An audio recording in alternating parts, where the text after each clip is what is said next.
Greetings from Indian Journal of Anaesthesia. I'm IJA Vlogger, Dr. Kiran Mahendru, and I'll be presenting an original article published in the May issue of 2025 in IJA. The article is on effect of perioperative intravenous ketamine on postoperative sleep disturbance in patients undergoing non-cardiac surgery. It is a systematic review and meta-analysis. Postoperative sleep disturbances are defined as alterations in sleep structure and quality experienced by patients during the early postoperative phase. Main manifestations are sleep deprivation, disruption of the circadian rhythm, and structural abnormalities. It is seen in 15 to 72% of the patients after surgery. Multiple factors can influence post-op sleep disturbances, including post-op pain, anxiety, and the preoperative comorbidities. Post-op sleep disturbances negatively affects the patient rehabilitation, potentially delaying the recovery of the patient, increasing the complications, reducing the quality of life, and adversely affecting the long-term outcomes. Evidence suggests that ketamine can improve the sleep quality in patients with severe depression and sleep disorders. Given that post-op depression and sleep disorders often coexist, the antidepressant effects of ketamine may play a beneficial role in alleviating post-operative sleep disturbances. IV ketamine at various dosages of 0.5 and 1 mg per kg can effectively improve the sleep disorders in post-operative patients. The mechanism by which ketamine enhances the sleep quality is multifactorial, involving its antidepressant effects, anti-inflammatory properties, analgesic actions, and regulation of the circadian rhythm. Ketamine also has neuroprotective effects. It has cognitive enhancement effects as well as anxiolytic effects. As the number of surgical cases are increasing and there is a demand for effective rehabilitation, developing interventions to improve the sleep quality becomes increasingly important. Existing studies offer inconsistent conclusions regarding postoperative sleep disturbances, and there is still insufficient exploration of ketamine dosage and the intervention timing for this effect on post-op sleep disturbances. Therefore, this meta-analysis was done to evaluate the effects of perioperative intravenous ketamine on postoperative sleep disturbances, providing stronger clinical evidence while exploring administration protocols to establish a standardized intervention strategy. The PICOS framework for this study was the participants were adult patients undergoing non-cardiac surgery. The intervention done was perioperative intravenous administration of ketamine. The comparison was done with the control group receiving a placebo or a standard perioperative management without ketamine. The primary outcomes included the incidence and severity of postoperative sleep disturbance assessed through the Pittsburgh Sleep Quality Index and other relevant measures. The study design was systematic review and meta-analysis of randomized controlled trials. The trial is registered with the Prospero. The literature search was conducted in Central, PubMed, Embase, Wang Data, VIP Information Resource System, China National Knowledge Infrastructure, and China Biology Medicine Disk. Combination of keywords such as ketamine and sleep disturbances was used to minimize the language bias. Inclusion of multilingual literature was done, and sensitivity analysis was used to assess the impact of language bias. The criteria for inclusion was RCTs involving adult patients more than equal to 18 years undergoing non-cardiac surgery under general anesthesia, with the experimental group receiving intravenous ketamine or S-ketamine intervention and the control group receiving a placebo or other anesthetic analgesic agents. Exclusion was the patients allergic to ketamine or had contraindications to its use, having severe cardiac, renal, or liver disease, psychiatric disorders, or history of drug abuse, those who underwent cardiac surgery, non-RCTs, non-journal articles, outpatient procedures, and studies that lack specific trial outcomes. The primary outcome was the incidence of postoperative sleep disturbances, which was assessed using the Pittsburgh Sleep Quality Index, where higher scores indicate worse sleep quality, and a score of more than equal to 6 suggests the presence of postoperative sleep disturbance. The secondary outcomes included NRS score for subjective sleep quality, VAS score assessment, Athens Insomnia Scale scores, Insomnia Severity Index, Epworth Sleepiness Scale, General Sleep Disturbance Scale, Hospital Anxiety and Depression Scale scores, and rate of analgesic remedies were used. Since sleep and pain often influence each other, monitoring pain can indirectly reflect the sleep quality. Psychological factors like anxiety and depression, they also impact the sleep quality. Therefore, assessing the psychological status can further aid to evaluate the postoperative sleep. For the same outcome measures at different time points, the authors they prioritize the first postoperative day. When the first day after surgery was not available as a time point, authors used the earliest postoperative time point as a time point of outcome measures. For studies that included multiple ketamine doses, authors selected the commonly used dose of 0.5 mg per kg for the analysis. Research indicates that IV ketamine at 0.5 mg per kg efficiently alleviates depressive manifestations and improves the sleep quality in individuals suffering from depression. Data were independently extracted by two researchers using standardized template, which was entered into Review Manager 5.3 software. The main contents included the study design, age of the patients, ASA classification, the number of participants, number of dropouts, gender, inclusion-exclusion criteria, the type of intervention used, including the dose, concentration, duration, and the route of administration, the timing of intervention, outcome measures, the reported time points for these outcomes, and the information needed for assessing the risk of bias. The risk of bias was assessed using Cochrane risk of bias tool. This was used to assess inter-rater agreement. To assess the inter-rater agreement, a Cohen's kappa statistic was used, and heterogeneity was evaluated using the I-square statistic. If significant heterogeneity was present, a random effects model was used. Dichotomous data was analyzed using risk ratio with 95% confidence interval, while continuous data was analyzed using mean difference with 95% confidence interval. The grade approach was used to evaluate the quality of evidence for the primary outcomes. Coming to the results, a total of 2,355 adult patients undergoing non-cardiac surgery were included in 21 RCTs included in this meta-analysis. 3 studies were international and published in English, whereas 18 studies which were included were from China and published in Chinese language. 2 studies involved combination of S-ketamine and Dexmed, and 18 articles used only S-ketamine, and 1 study used S-ketamine for anesthesia induction, maintenance, as well as postoperative PCA. The control group included 1 comparison group with sufentanil, and all the other comparison groups were with placebo, that is, use of saline. This is the PRISMA flowchart for the meta-analysis, where after exclusion of various studies, a total of 21 studies were included for the final analysis.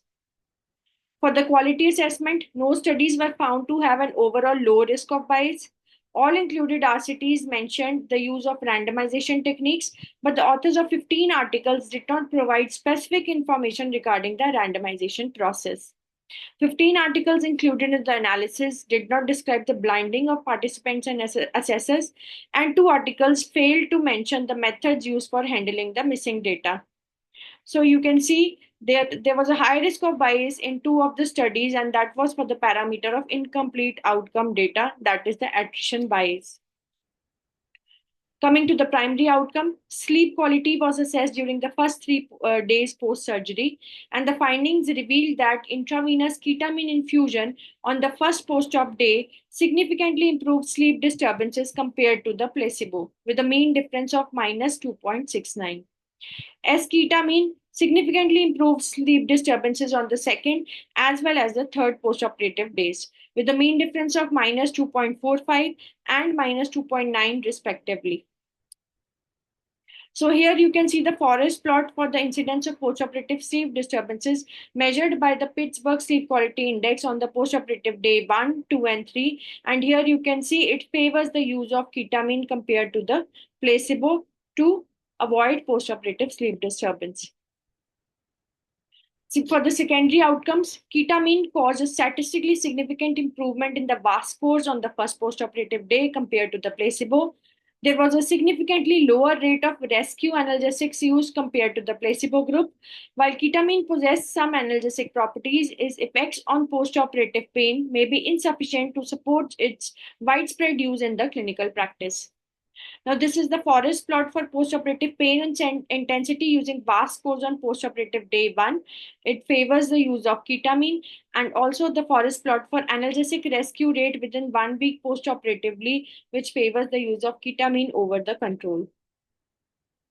Coming to the adverse effects, there was no statistically significant differences in postoperative adverse reactions like nausea, vomiting, dizziness, headache, constipation, itching, and psychiatric symptoms when comparing ketamine with the control group.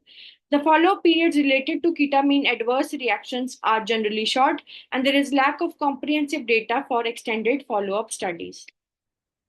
Coming to the sensitivity analysis, given the high heterogeneity of the results, sensitivity analysis was done to evaluate the stability of the primary outcome. Now, approach involved progressively removing each study to assess its effect on the overall effect size, thus assessing the robustness of the results. As we can see from the results, the mean differences in each study are negative, and the 95% confidence intervals also do not include the zero, suggesting a statistically significant difference between the ketamine group with the control group. Although the heterogeneity values are high, they remain relatively stable after excluding any individual study, suggesting that the variability in the effect size estimate across studies exists but is not influenced by any single study. Subgroup analysis was also performed for the timing, dosage and administration methods of ketamine to explore the factors contributing to the heterogeneity. Regardless of whether ketamine was administered intraoperatively or postoperatively, there was significant reduction in the Pittsburgh Sleep Quality Index scores assessing postoperative sleep quality. For intraoperative use, the mean difference was minus 2.17, and for the postoperative use, the mean difference was minus 2.84. IV injection of ketamine for the two subgroup based on the dosages positively impacted the sleep disturbances.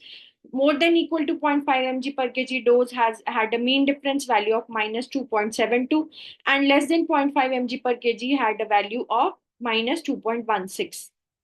Both continuous IV infusion and single IV injection of ketamine improved the therapeutic effect compared to the control group. For continuous IV infusion, the mean difference was minus 3.06. For single IV injection, the mean difference was minus 1.12. For the grading, the certainty of evidence, overall, the study demonstrates that ketamine has some effect in improving the postoperative sleep quality and alleviating the pain. However, the existing evidence is generally of low quality, with limited sample size and numerous limitations in the study design. Therefore, more high-quality, large-scale studies are urgently needed to confirm actual role of ketamine in managing post-op pain and sleep. Coming to the publication bias, our software was used to conduct Beck's rank correlation test and Egger's linear regression test. Both these tests indicated no significant publication bias. Observation of the funnel plot revealed that the data points were symmetric, suggesting no publication bias. Due to limited number of studies included, this finding should be interpreted cautiously, as the observed symmetry may be a random result arising from the small sample size. Coming to the discussion, the meta-analysis included 21 eligible studies. Ketamine improved the postoperative sleep disturbances, providing evidence to support its clinical use in managing the postoperative sleep. Ketamine also reduced the occurrence of postoperative pain and decreased the rate of use of rescue analgesia. There is high heterogeneity and limited quality of evidence in this study, and therefore caution is needed when we interpret the results.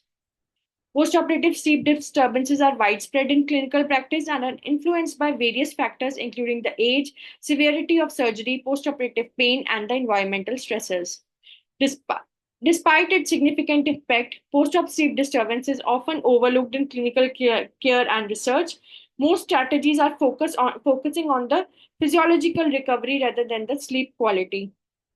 Approaches include reducing the pre-op anxiety, minimally invasive surgery, effective non-opioid pain management, pharmacological treatments like Dexmed, Zolpidem, melatonin, and non-pharmacological methods like using the ERAS pathways. Ketamine regulates the sleep cycles, it alleviates the pain, reduces the postoperative stress response by affecting multiple pathways in the CNS. The antidepressant effects, anti inflammatory, analgesic actions, interaction with the circadian rhythm, and neurocognitive and anxiolytic impacts can cause the effect on the postoperative sleep disturbances by using ketamine. The mechanism underlying these effects require further exploration as per the authors. The inclusion of diverse surgeries like breast, thoracoscopic, laparoscopic, limb fracture surgeries limited the availability to assess the impact of surgical type on the sleep improvement. Now, variations in ketamine administration, timing, dosage, and methods, along with differences in age, gender and age among participants, were seen in this study. The small number of studies also restricted the ability to perform subgroup analysis. The meta-analysis did not compare ketamine with other common interventions like dexmed or sufentanil, fentanyl, limiting a comprehensive assessment of ketamine's relative advantage and safety. Based on the subgroup analysis conducted, the results indicate that continuous infusion of ketamine has a more significant and stable clinical effect compared to a single IV injection. Because continuous infusion, it maintains a stable ketamine plasma levels, prolongs the therapeutic effects, and reduces the fluctuations that could affect the sleep quality. Therefore, further large-scale trials are needed to determine the optimal dosage, infusion duration, and safety across different surgeries to refine clinical practice and guideline. Ketamine doses of more than equal to 0.5 mg per kg were more effective than the lower doses, and administration during surgery was superior to postoperative pain management. This study offers valuable insights into ketamine's role in enhancing the postoperative sleep. Now, coming to the limitations, many studies in this field come from China, and their specific design, sample size, and population characteristics could affect the broader applicability of the findings. Only 10 of the 21 studies used the Pittsburgh Sleep Quality Index to assess the sleep, and many had small sample sizes, limiting the generalizability of the results. There is significant variability existing across the included studies. Most studies focused on short term improvement effects of ketamine on post op sleep disturbances, with inadequate discussion of its long term impacts and potential long term side effects. There is high heterogeneity and low quality of evidence as per this meta analysis. Coming to the conclusion, the results suggest that ketamine improves postoperative sleep quality, supporting its use in perioperative management. The finding underscores the clinical importance of postoperative sleep disturbances and encourages further exploration of improvement strategies. Nevertheless, given high heterogeneity and limited evidence quality, the results require further validation. Future research should focus on reducing heterogeneity and bias through larger, rigorous trials as well as long term follow up studies on ketamine's efficacy and safety. In addition, exploring its mechanism, efficacy, and safety across different surgeries and patient groups will help optimize the sleep management and the recovery. Thank you.